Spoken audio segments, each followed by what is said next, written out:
கிறிஸ்துவுக்குள் பிரியமானவர்களே, ஆண்டவராகிய இயேசு கிறிஸ்துவின் இனிய நாமத்தில் உங்கள் யாவரையும் வாழ்த்துகிறேன்.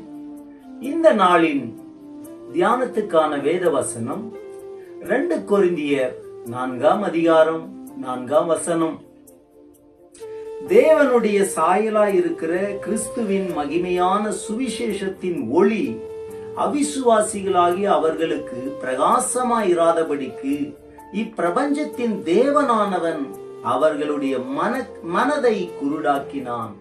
இங்கே பிரியமானவர்களே, இப்பிரபஞ்சத்தின் தேவனானவன் என்று சொல்லுகிறதை பார்க்க முடிகிறது. தேவனுடைய வார்த்தைக்கு கீழ்ப்படியாமையினால் மனிதன் விழுந்து போய் தனது ஆளுகையை சாத்தானுக்கு அடகு வைத்து விட்டான். இதனால்தான் சாத்தான் உலகத்தின் அதிபதியானான். ஆகவே உலகத்தின் சகல ராஜ்யங்களின் மேல் அதிகாரமும் மகிமையும் எனக்கு கொடுக்கப்பட்டிருக்கிறது என்று கிறிஸ்துவுக்கே சவால் விட்டான் சாத்தான். இழந்து போன இந்த ஆளுகையை மீண்டும் மனுக்குலத்திற்கு தருவதற்காகவே இயேசு மானிடரானார்.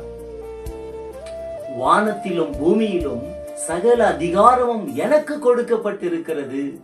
நீங்கள் புறப்பட்டு போய் சகல ஜாதிகளையும் எனக்கு சீஷராக்குங்கள் என்றார் இயேசு. ஆதி மனிதன் ஏதேனில் இழந்ததை அன்பு இரட்சகர் மீண்டும் பெற்று தந்தார்.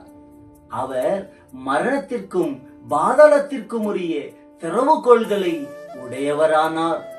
சட்டப்படி அவருடைய பிள்ளைகள் ஆகிவிட்ட உங்களுக்கு அண்ட சராசரங்களின் மேலும் அதிகாரம் கொடுக்கப்பட்டாயிற்று. மரணத்திற்கும் பாதாளத்திற்கும் உரிய திறவுகோள்கள் உங்கள் கையில் உள்ளன.